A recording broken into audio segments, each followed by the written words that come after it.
여러분, 결국 터질 게 터졌다. 이런 얘기가 시장에 바다하게 나돌고 있습니다. 왜냐고요? 이거 말입니다.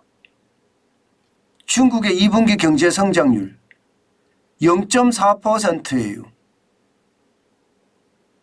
그야말로 경제가 꼬꾸라져도 급전직하를 하면서 꼬꾸라지고 있습니다. 그러니 중국에 수출하던 사람도 중국 현지의 기업을 운영하던 사람들도 지금 깜짝 놀라고 있습니다. 어떻게 중국이 이렇게까지 가나 이렇게 이야기할 정도예요. 그만큼 말입니다. 0.4%의 성장률은요, 쇼크 수준이 되는 거고요. 대한민국 입장에서는요, 그 쇼크가 그야말로 쓰나미처럼 몰려올 가능성. 그래서 제가 전방위 위기 덮친다고 쓰고 물음표를 달은 겁니다. 지금 보세요.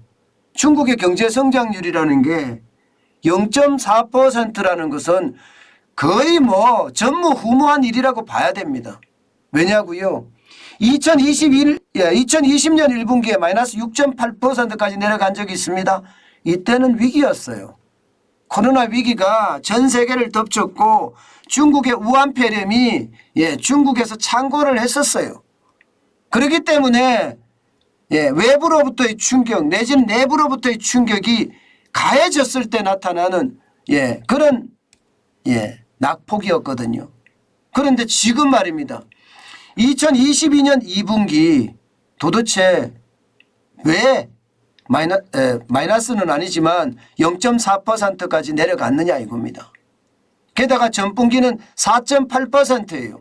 4.8%가 0.4%로 떨어졌다는 것은 여러분 결국 말입니다. 올 것이 왔다. 이렇게 되면 우리 기업들 진짜 만만치 않겠다. 이런 얘기가 이제 확실하게 나오고 있습니다. 여러분, 산업연구원이면 국책연구기관입니다. 산업연구원에서 실제 말입니다. 대한상공회의소하고요, 중국 한국상회하고요, 이렇게 협력을 해서 211곳에 7개 업종입니다. 경기 실사지수를 조사를 했습니다. 경기가 어떻게 될 것이냐 하는 것을 조사를 한 거예요. 그랬더니 말입니다. 중국에 진출한 기업들의 쉽게 말하면 상황, 시장 상황은요, 100이 기준인데 64예요. 64. 여러분, 이것을 보면 여러분들 굉장히 놀라지 않으세요? 놀라운 게 2020년 1분기 외에는 없습니다. 64까지 내려간 적이 단 한 번도 없어요. 지난 10년을 보더라도 없고요. 게다가 말입니다. 매출액은요 76이에요. 이것도 말입니다. 거의 최악의 수준이에요. 최악의 수준. 그만큼 말입니다. 중국에서 사업하기가 어려워졌다는 이야기입니다. 중국에서 사업하기가. 그나마 말입니다. 중국이 버팀목이었다 이렇게 이야기하는데 이렇게까지 중국 경제 전체가 쇼크를 입으니까 진출한 한국 업체들의 경기 둔화는 뭐 눈에 보도 뻔하고요. 매출액이 줄어드는 것은 어쩌면 당연한지도 모르겠습니다. 문제는요, 여러분, 지금 여기에서 끝나지 않는다는 거예요. 중국의 코로나 제로 정책은요, 아직까지 도시에서 벌어지고 있고요. 자칫 말입니다. 신규 확진자가 많아지면 상하이 같은 도시도 다 봉쇄해버립니다. 그렇기 때문에 이게 물류든 생산이든 뭐 쉽게 말하면 마케팅이든 아무것도 못하는 거예요. 아무것도 못하는 거예요. 그렇게 되니까 여러분, 이렇게 되다가 중국의 경기 침체가 대한민국에는 전방위 위기로 그렇게 발전될 수 있다는 그런 전망이 계속 나오는 겁니다.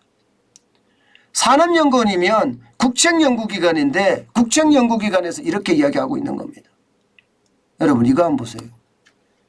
이거를 보면요. 앞으로 우리 경제가 얼마나 어려워질지 눈에 보입니다. 중국에 진출한 기업들의 경영이 어려워지면요. 우리 전체 기업의 경영도 어려워질 수밖에 없거든요. 현지에서 수요가 부진한 게 21.8%입니다. 원자재 조달난 가격 상승이 18.5%고요. 수출 부진이 9.5%예요. 과거에 가장 심각하게 생각했던 경쟁 심화는 7.6%로 떨어졌고요. 그리고 인건비는요. 이제 문제가 되기 시작했어요. 중국도 6.2%입니다. 이렇게 되니까 중국에 진출한 기업들이 지금 인도로 인도네시아로 아니면 베트남으로 말레이시아로 계속 빠져나가고 있는 겁니다.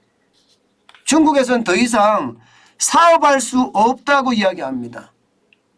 게다가 말입니다. 여러분 지금 대중국 수출 계속 적자나고 있잖아요.